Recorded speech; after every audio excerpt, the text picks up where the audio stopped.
Hola, muy buenas tardes. Hoy tengo el inmenso placer de estar en este librero de la tribu con unos zapatos muy grandes por llenar porque nuestra amiga Pili me ha dado el privilegio de permitirme llevar este programa, la edición de hoy, en que vamos a platicar de un autor galés de manera muy específica de tres de sus obras, ya que se conoce como la trilogía Century.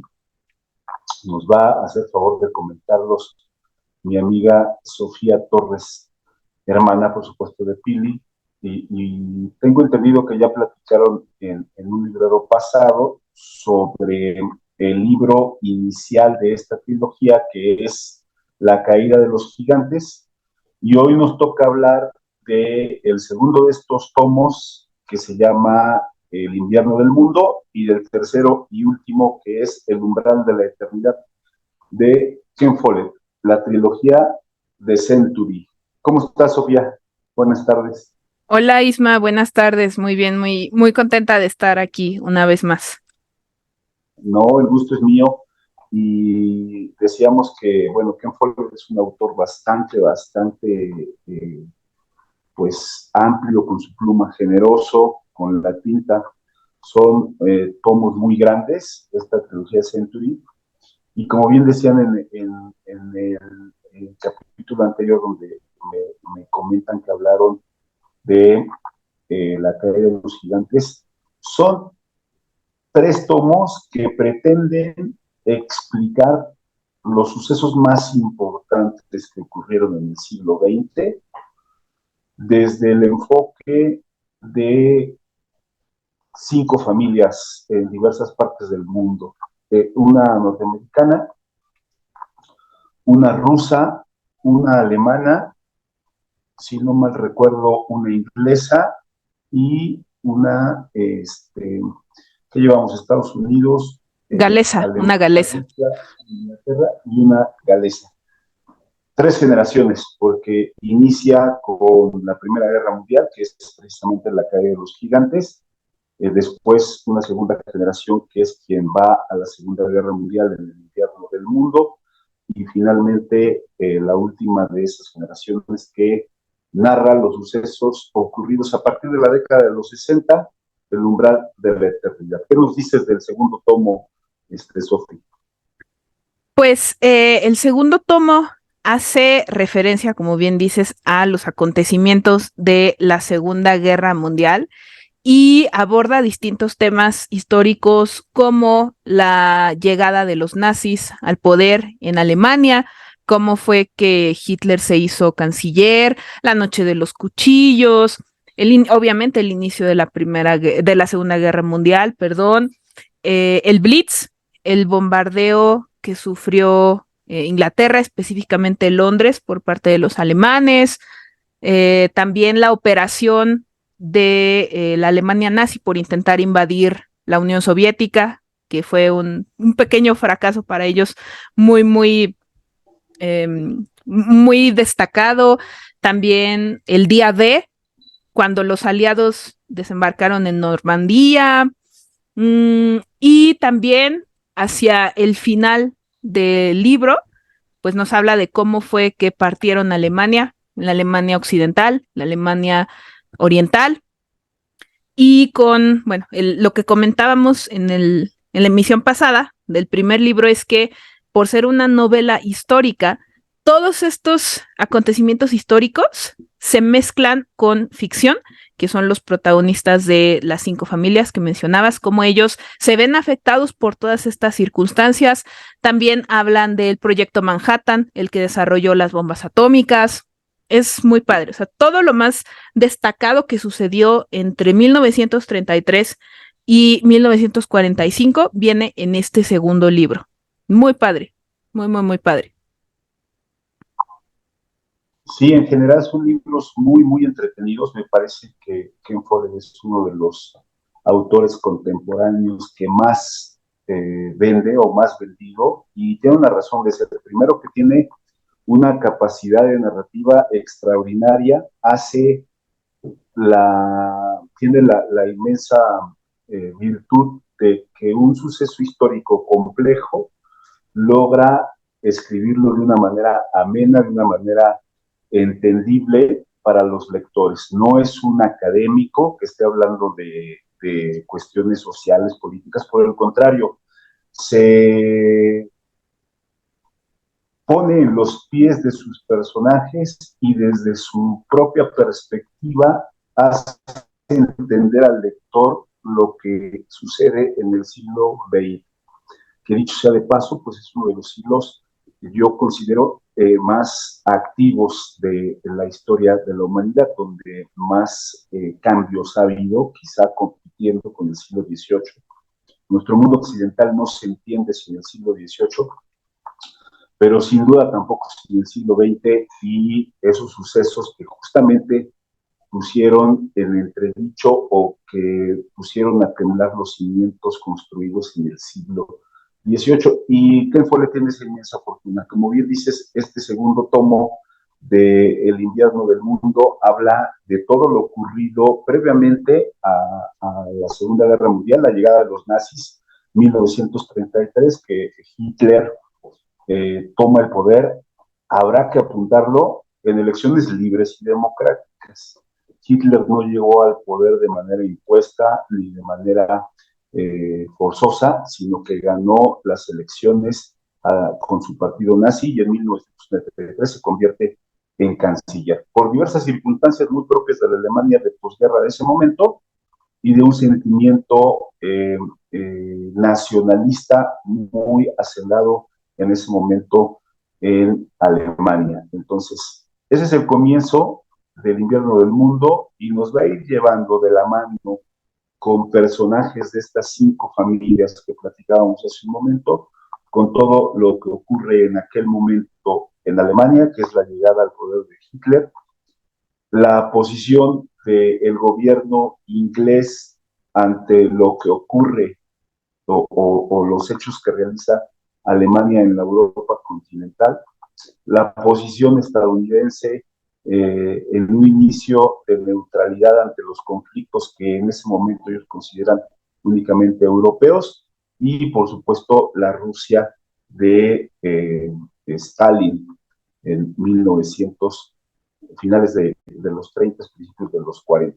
Sin duda un libro apasionante. ¿Qué es lo que más te gustó, Sofía? A mí me gusta mucho de Ken Follett. Bueno, yo he leído 5 libros suyos, estos 3, esta trilogía. También Los Pilares de la Tierra. ¿Perdón? Ponlos en la pantalla para que la gente los vea. Son muy padres. Este es el segundo, el del invierno del mundo. Este es el de La caída de los gigantes, el primero. Y este es el del umbral de la eternidad, el tercero y el más grande también. Y aparte hay algo en la portada que hace referencia a eventos que hablan en el libro. Aquí, por ejemplo, en la contraportada está un soldado llegando con su familia de la Segunda Guerra Mundial. Aquí en el primero, pues, se ve cómo estaba vestida la gente a principios del siglo, y aquí se ven soldados de la Primera Guerra Mundial.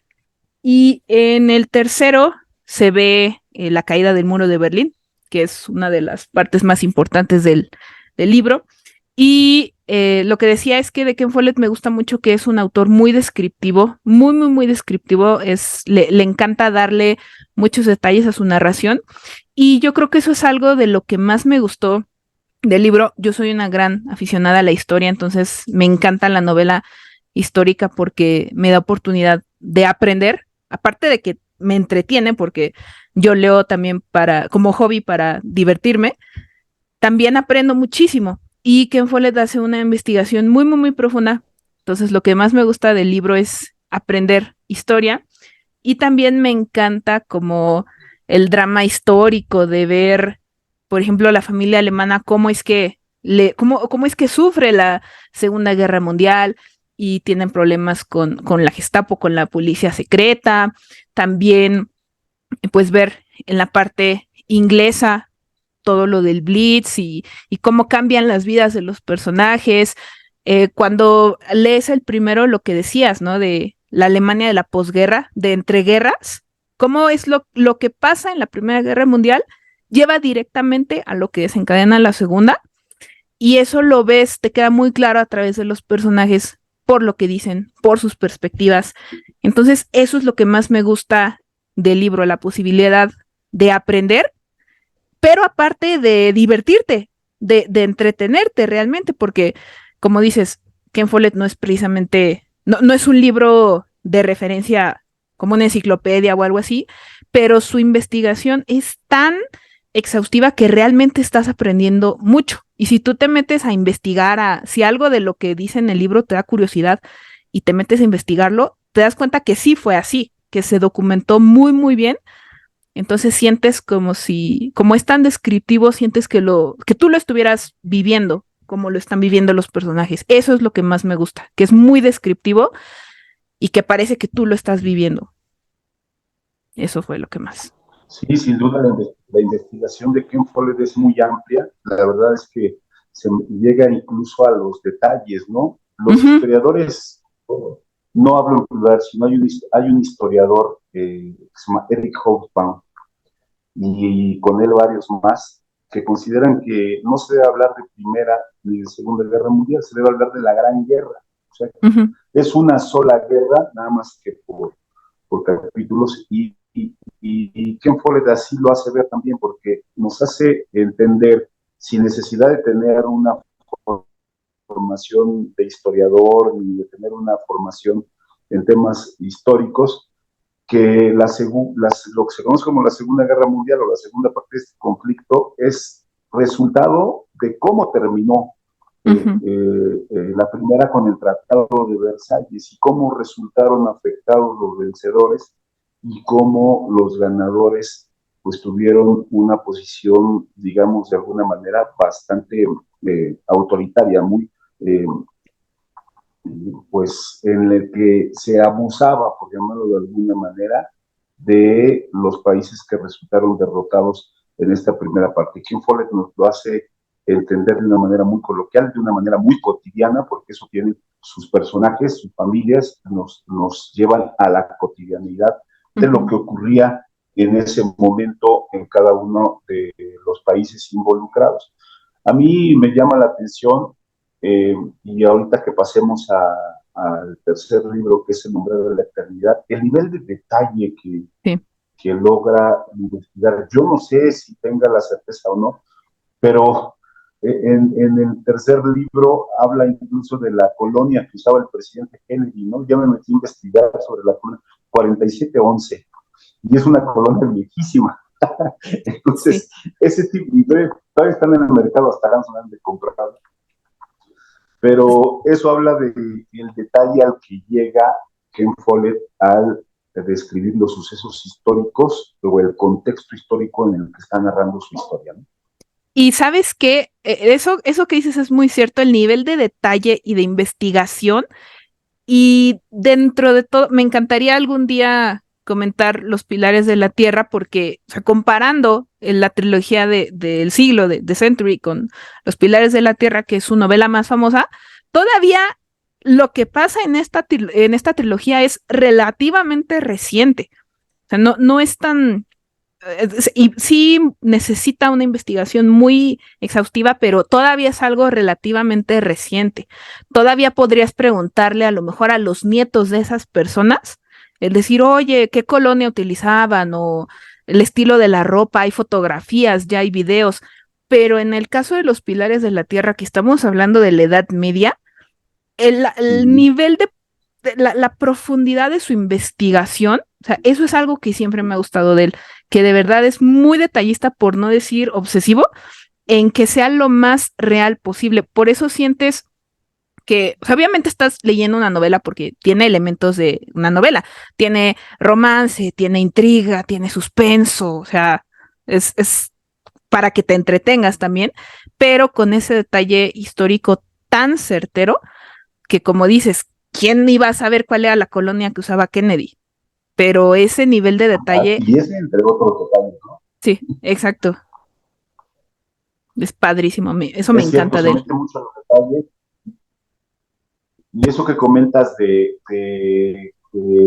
pues mete romance, suspenso durante la trama para que nos entretenga, pues yo pensaría mejor que la historia es un drama, ¿eh? O sea, realmente pienso que los sucesos históricos están salpicados de cosas como esas.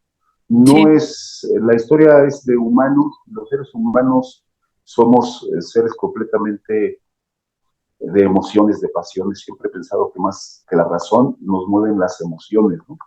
sí, Entonces, todo lo que ocurre en el siglo XX también tiene que ver con temas muy humanos como el romance, las, los odios, eh, en fin, todo lo que tiene que ver con la naturaleza humana.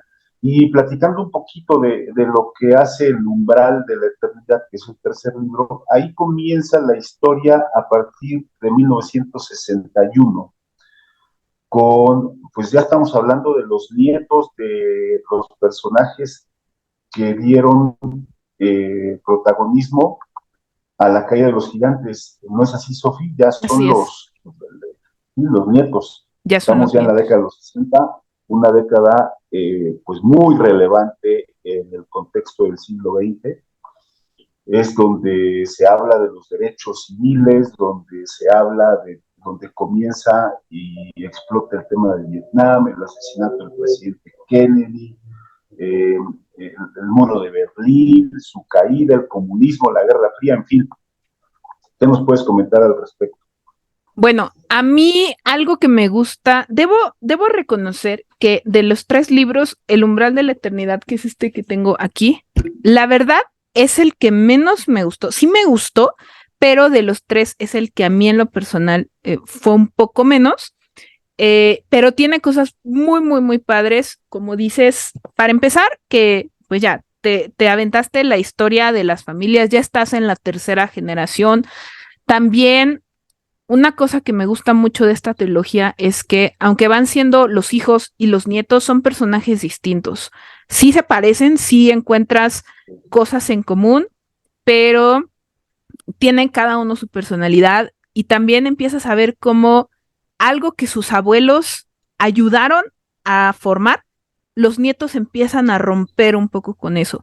Por ejemplo, en la familia rusa, en el primer libro tienes a Grigori Peshkov, que él ayudó a que se creara, a que se fundara la Unión Soviética, que era muy, muy de ideas marxistas, socialistas, y se hizo un funcionario muy importante dentro del gobierno.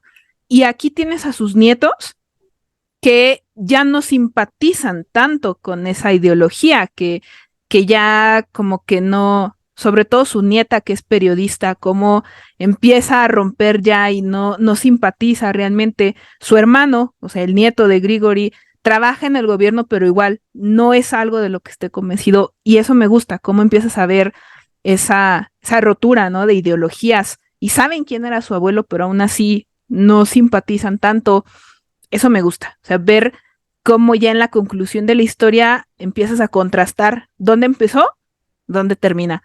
Obviamente la parte de Alemania es padrísima porque hay una parte muy al principio en la que uno de los personajes escapa de Alemania Oriental hacia Alemania Occidental y es súper emocionante, ¿no? Porque tú piensas en sus abuelos y cómo fue que te tocó ver la Alemania imperial y ahora ves como uno de ellos intenta escapar hacia el otro lado porque quiere ser músico. Como dices, el asesinato de Kennedy, toda la parte de los derechos civiles es muy, muy, muy padre. La crisis de los misiles, eh, eso es lo más, para mí lo más rico de la historia. También hablan mucho de la invasión británica musicalmente hablando. A mí en todo caso lo que no me gusta mucho del libro, y debo reconocerlo, es que siento que al principio se centra mucho en la primera mitad de los sesentas y luego va así en la segunda mitad y pasa rapidísimo los setentas y digo, bueno, que no hablan del alunizaje, no hablan de a lo mejor la revolución iraní, de cómo fue que terminó la guerra de Vietnam, o sea, esas cositas como que digo, ¡ay! Me hubiera gustado, digo, también hubiera sido un libro de 3000 páginas, pero me hubiera gustado más ver sobre eso, un poquito más. pero la primera mitad me gusta muchísimo por todo lo de los 60s y el final, por supuesto, la caída del muro de Berlín. Muy, muy padre. También es muy padre, aunque sinceramente me gusta un poco menos que los otros dos, por ese detalle que mencionaba.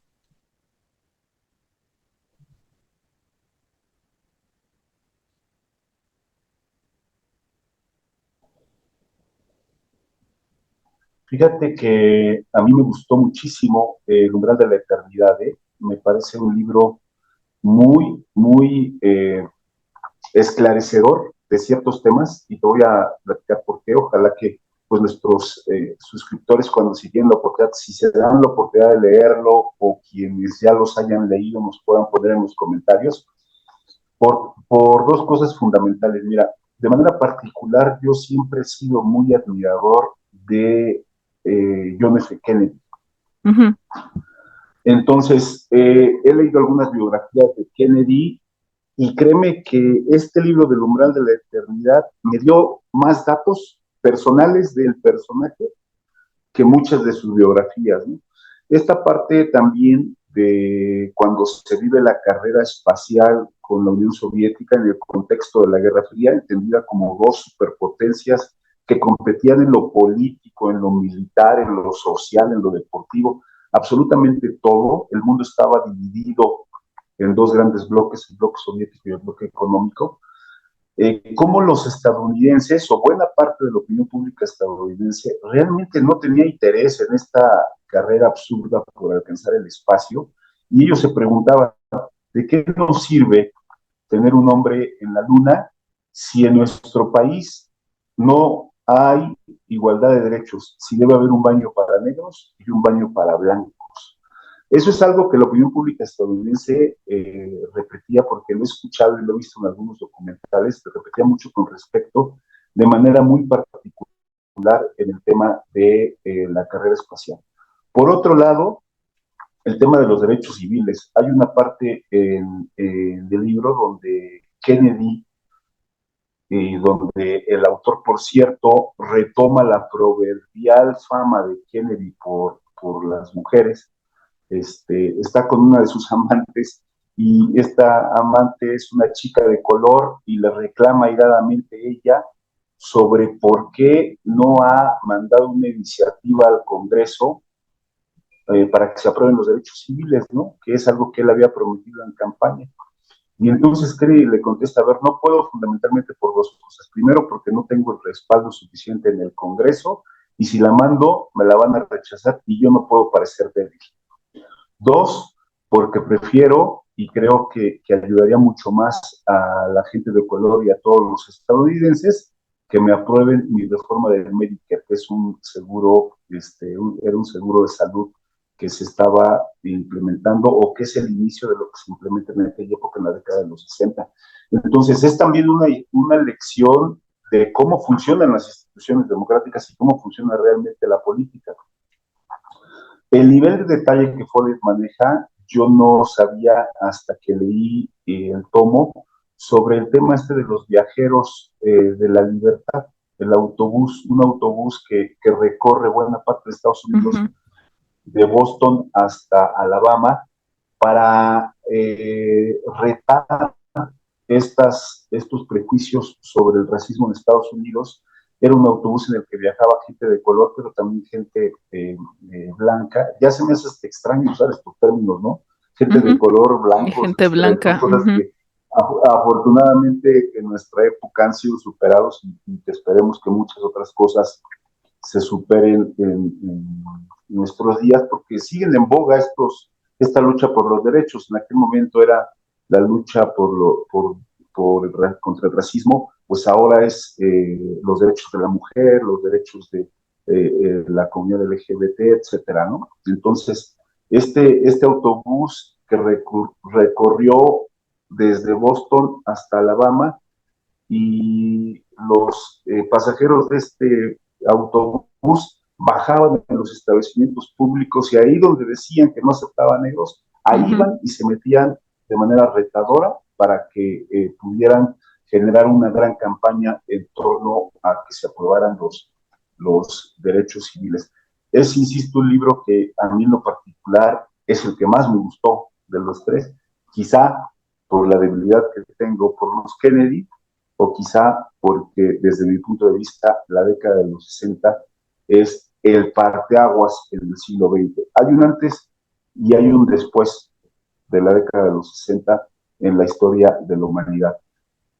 La parte musical, ¿no? Es increíble esta parte donde pues toda la oleada de grupos ingleses, cómo permean en la cultura pop, en la cultura occidental, y genera incluso que muchos jóvenes decidan brincar el muro de Berlín que se construyó en 61 para poder ser más libres y expresarse musicalmente derivado de la influencia inglesa. En fin, son temas muy importantes. Coincido también contigo que deja de lado temas relevantes como quizá la conclusión de la guerra de Vietnam. Me llama mucho la atención cómo durante las páginas uno de los asistentes de Kennedy defiende la posición del entonces presidente porque afirman que los Kennedy no se metían a Vietnam porque sabían que no iban a ganar, ¿no? O sea, que era una batalla perdida y que no debían darla, y sin embargo, pues con la muerte del presidente Kennedy, se desata todo este tema de la guerra de Vietnam, ¿no? Entonces, sí deja temas de lado, la conclusión de esa guerra, por supuesto, los sucesos relevantes de la década de los 70, la crisis petrolera, quizá, lo que bien dices los problemas en Medio Oriente, quizá parte yo pienso que a Follett siempre le faltó una familia latinoamericana, porque aunque no estuvimos involucrados ni en la Primera ni en la Segunda Guerra Mundial, los efectos de esa gran guerra o de ese gran conflicto, pues permearon en todo el mundo, no solo en Europa y en Norteamérica. Entonces, quizá las dictaduras latinoamericanas de la década de los 70, los vientos democráticos que vienen a partir de la década de los 80, ¿no? Que Samuel Huntington, un politólogo estadounidense, decía la tercera ola de las democracias a finales de los 80, ¿no? Entonces sí, es cierto, pero creo que retrata muy bien lo que ocurre en la década de los 60. Fíjate que rescato varias cosas de lo que mencionas. Hablabas al principio de lo de Kennedy, del nivel de detalle, y como dices, retoma mucho esta parte que dicen de que Kennedy era un mujeriego, todos los problemas de salud que tenía, por ejemplo, hacen una descripción muy detallada de los problemas que tenía en la espalda, que necesitaba estarse inyectando, todos los medicamentos, ese nivel. Yo tenía una noción de que Kennedy era muy enfermizo, pero no sabía qué tanto.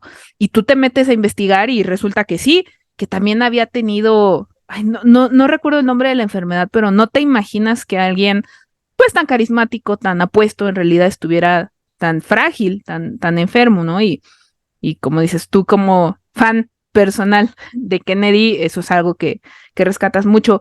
Lo de los derechos civiles estoy completamente de acuerdo porque uno de los personajes está muy, muy, muy metido en ese tema y es lo que te decía, realmente la primera mitad del libro que siento yo que da demasiado detalle en los 60s porque es una época muy, muy rica históricamente hablando, es lo que más me gusta del libro y luego siento que brinca muy rápido y es muy notorio porque al principio va muy, muy lento porque te describe con lujo de detalle la crisis de los misiles que fueron unos días, que se lleva una muy buena parte de la primera mitad y luego va rápido.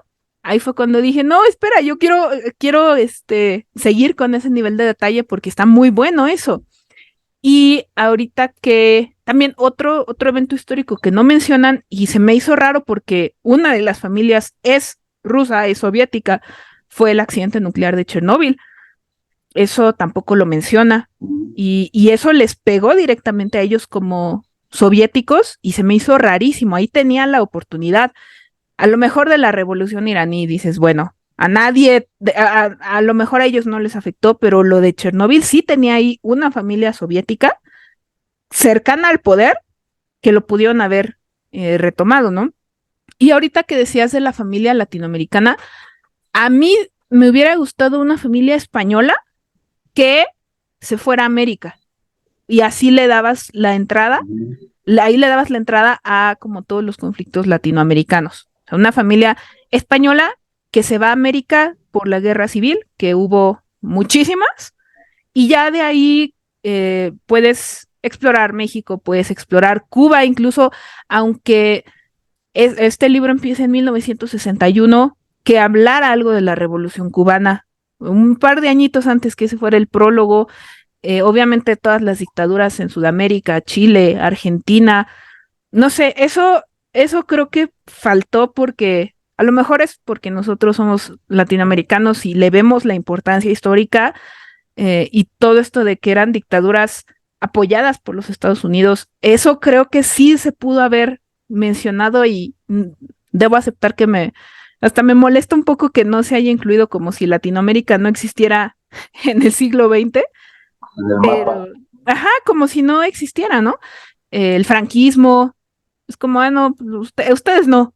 Y siento que pudo haber sido otra oportunidad, pero también mencionaba en la vez anterior que comentábamos el primer libro que pues, hubiera sido un libro de 5 partes o de 3000 páginas cada uno. También, lamentablemente, hubo cosas que se tuvieron que quedar fuera, pero eso sí me quedó a deber, la de ver. Sí, eso me quedó a deber, la verdad. Esa parte de Latinoamérica. Mira, sí, sí queda de ver, pero tan influye en todo el mundo que no se entiende ningún suceso histórico de buena parte del siglo XX sin el contexto de la Guerra Fría. Ujú, No se entiende el 68 mexicano sin el contexto de la Guerra Fría. claro. Gustavo Díaz Ordaz, el presidente mexicano de aquel momento, estaba convencido que el movimiento de estudiantes de 1968 estaba financiado por los comunistas. Y prácticamente todo lo que ocurría en aquella época se Ujú. entendía desde esa lógica. Eh, por parte de Estados Unidos, tratar de frenar el avance del comunismo y la Unión Soviética financiando el avance del comunismo. Entonces, es muy interesante todo lo que ocurre, de manera particular, como bien apuntas, el tema de la crisis de los misiles, que para quienes nos hagan favor de vernos y no conozcan sobre el asunto, quizá algún docente joven, pues ha sido el momento en el que más cerca estuvimos de una tercera guerra mundial y que en aquel momento el presidente estadounidense Kennedy y el presidente, bueno, allá no se llamaba presidente, sino secretario general de la Unión Soviética, Nikita Khrushchev, entran en una tensión amplísima porque aviones estadounidenses descubren misiles soviéticos en Cuba, es decir, a unos pasos de Miami. Y se genera una tensión brutal que duró 13 días, justo 13 días. Hay una película muy buena de Kevin Costner que se llama así, 13 días, que trata sobre la crisis de los misiles del año 63.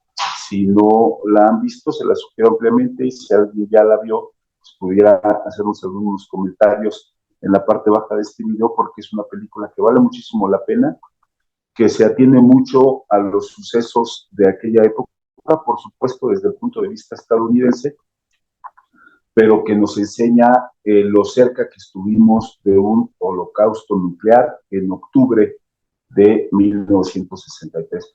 Poquito después de un mes, el presidente Kennedy iba a ser asesinado, pero sin duda ese fue uno de sus más grandes legados como gobernante. Evitar que se diera una confrontación con la Unión Soviética en octubre de 1963, y es un tema que Ken Follett retoma porque es un tema muy relevante de aquella época y que sin duda lo hace de una manera muy coloquial, pues muy entendible y que va a ser de gran utilidad. Efectivamente, coincido también contigo que los sucesos posteriores van muy a prisa, pero tenemos que entender o poner en su dimensión la obra de Follett. Es una obra muy ambiciosa.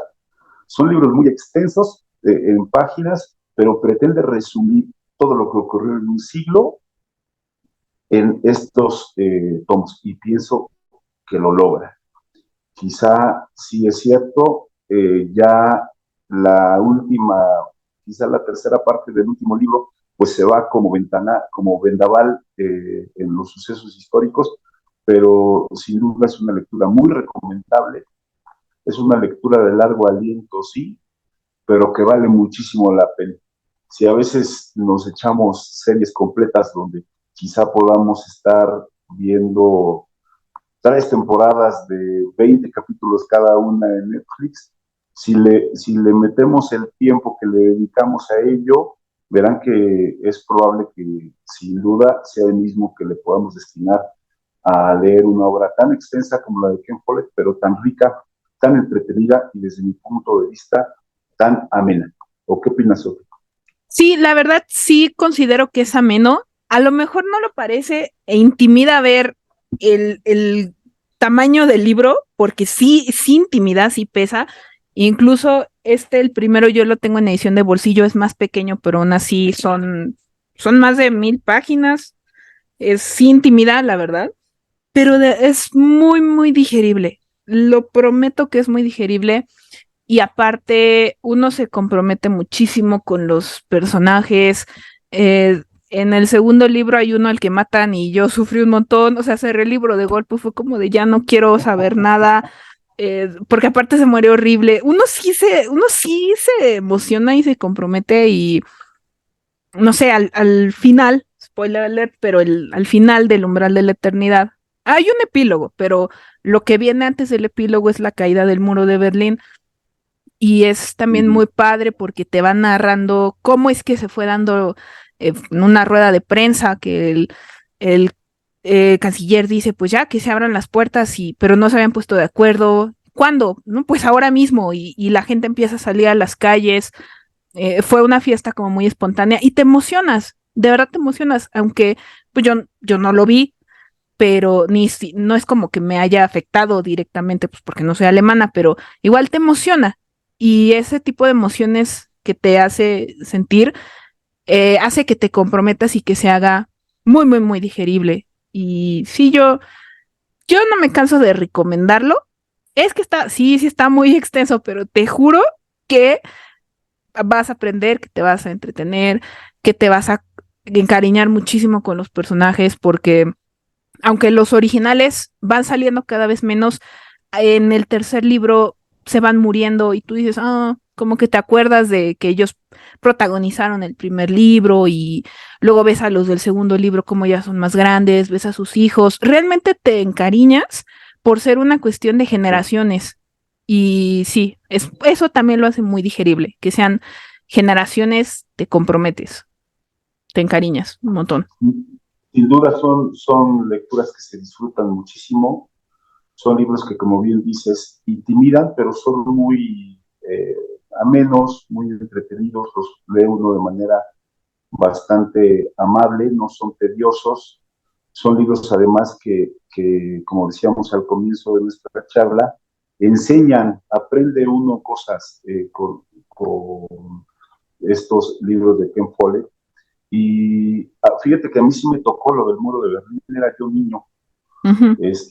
pero fue un tema muy emocionante, aunque yo era niño y no alcanzaba a entender a totalidad todo lo que estaba ocurriendo, pues sí entendía que era una ciudad dividida y que era el emblema de un mundo completamente polarizado en lo ideológico, en lo económico, y que se estaba rompiendo esta división y ver a las familias Ujú. poderse abrazar después de más de 30 años, o de prácticamente 30 años, porque el muro de Berlín se construye en 61 y en 89 se derriba, pues siempre fue emocionante, ¿no? ¿Cuáles son las lecciones desde mi punto de vista que debemos aprender de estos libros de Ken Follett o de los sucesos que nos narra del siglo XX?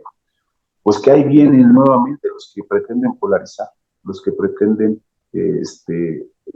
hacer creer que la vida política es blanca y negra, ¿no?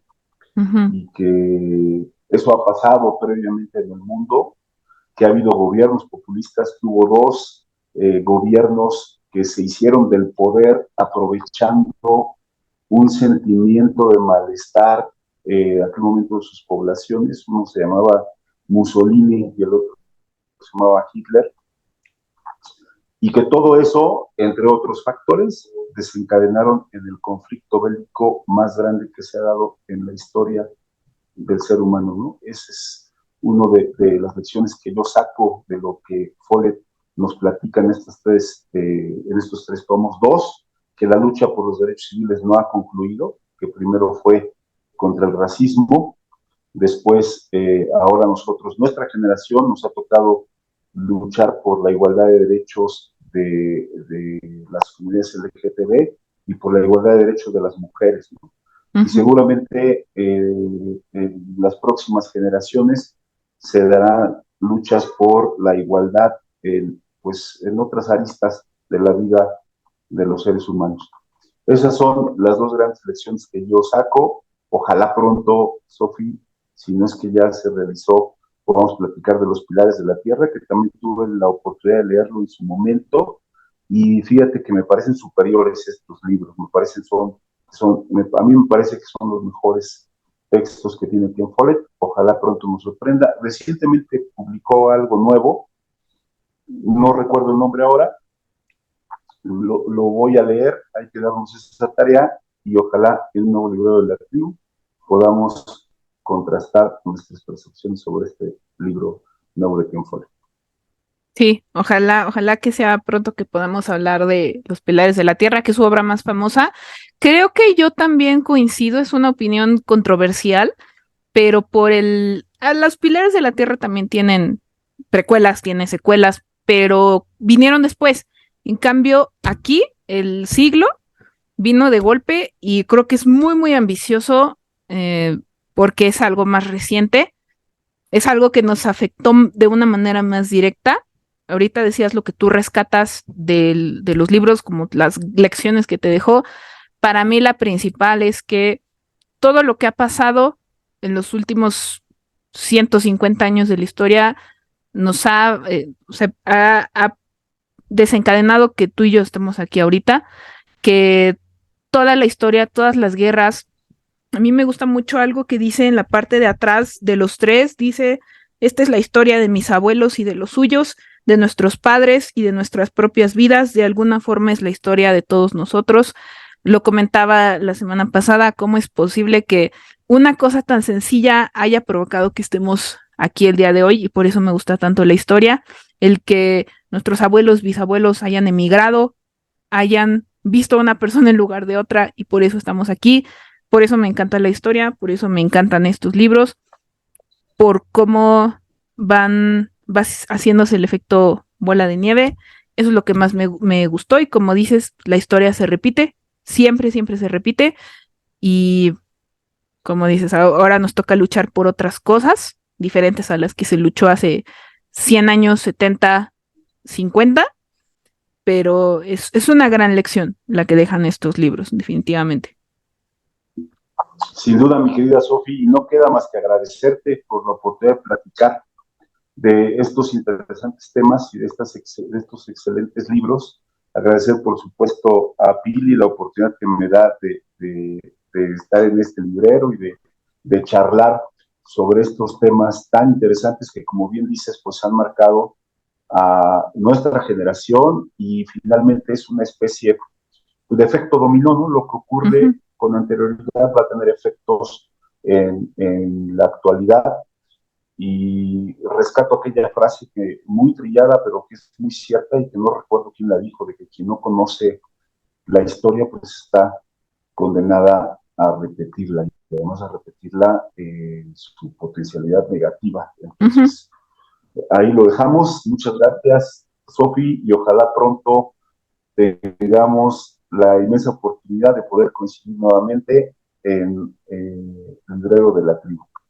Muchas gracias por invitarme. No, Adiós. gracias a ti. Adiós.